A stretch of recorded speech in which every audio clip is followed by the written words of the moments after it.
네, 2022 에듀테크 코리아 포럼 새로운 교육으로의 발걸음 디지털 플랫폼으로라는 주제를 가지고 3일간의 여정을 함께하고 계십니다. 오늘 3일차고요. 마지막 날이고요.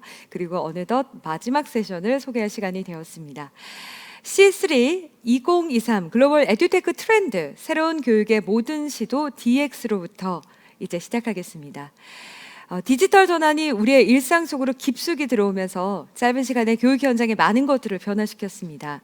그간 정형적이었던 학습 방식이 디지털 수단이 활용되면서 다양하고 자유롭게 시도가 되었고요. 누구나 다양한 학습 컨텐츠를 생산하고 이를 제한 없이 공유함은 물론이고 몰입감을 더한 공간에서 시공간을 뛰어넘어 소통하고 협력할 수 있게 되었습니다.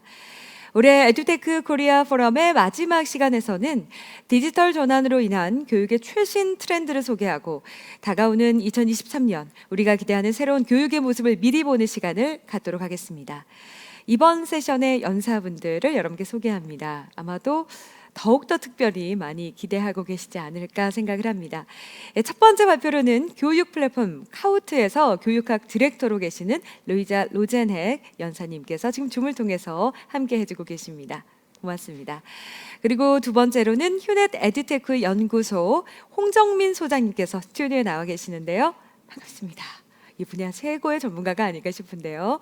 발표가 너무나 기대가 됩니다. 그리고 에듀테크 플랫폼에서 CEO로 계시는 이채린 CEO님, 네, 현장에 나와 계십니다. 역시 개인적으로 정말 기대하는 발표이기도 합니다. 자, 그럼 이제 마지막 세션의 첫 번째 발표 시작해 볼까요?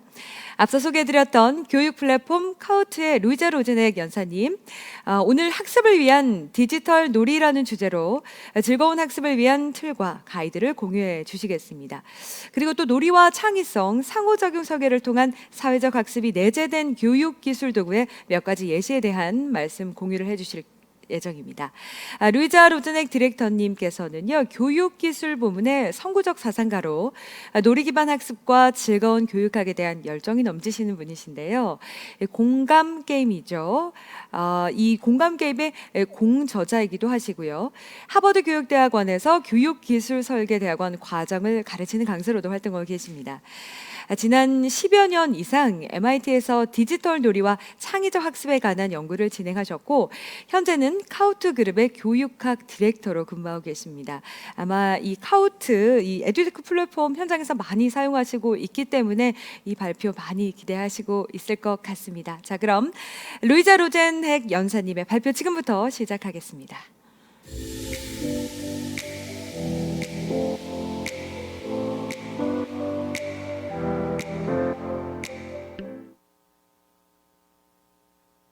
To be here. 안녕하세요. So, 오늘 이 my 자리에 name is 함께 할 수 있게 Louisa 되어서 매우 Rosenheck, 기쁩니다. 제 and, 이름은 as was 루이사 stated, my background 로젠핵입니다. is in 제가 edtech design, 말씀드렸듯이 especially learning 저는 games, 기술 설계, 특히 simulations, 공감 creative 게임이라든지 learning, and 시뮬레이션, playful 창의 pedagogy. 학습, 그리고 플레이풀, I 재미있는 have 놀이가 done 되는 research in all these areas and designed 전문으로 하고 education 있습니다. 그래서 technology 제가 tools. 이쪽 부분에 And currently, 있어서 I'm the director 교육공학 of 기술을 pedagogy 많이 at 만들었고요. 지금 현재는 So I think many of you know 크훗에서 교육학 Kahoot. 디렉터로 We 일을 are 하고 an 있습니다. online 카웃은 learning 많이 아실 platform, 텐데요. with 카웃은 온라인 quizzes 학습 and 플랫폼입니다. interactive 그래서 퀴즈도 presentations 하고 that, 또 상호작용을 engage 하는 students 발표를 in social ways. 함으로써 And 학생들이 we also provide 사회적인 content 방식으로 참여할 수 and we 있도록 work 하고 in, 저희가 컨텐츠도 across 제공을 segments, 하고 across 있고요. school, work, 그래서 and home.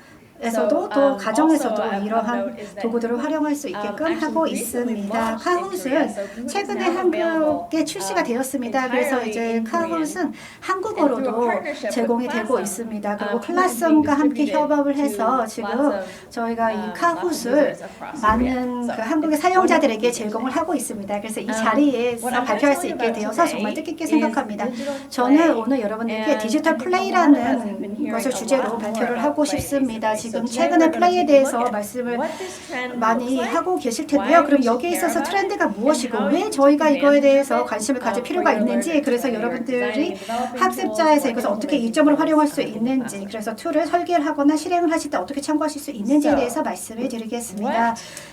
What trends are we seeing 그러면 that 지금 are 저희가 related to 어떠한 digital play? 트렌드를 목격을 So, 하고 있을까요? we know 디지털 a few 놀이와 things now. 관련된 Since 트렌드를 the 한번 pandemic, 살펴보겠습니다. it's clear that digital 코로나 learning is 팬데믹 here to 이후에 stay, 디지털 right? There's no 놀이가 question 거의 anymore 정착되었다라고 about 할 whether 수 technology 있습니다. 그래서 is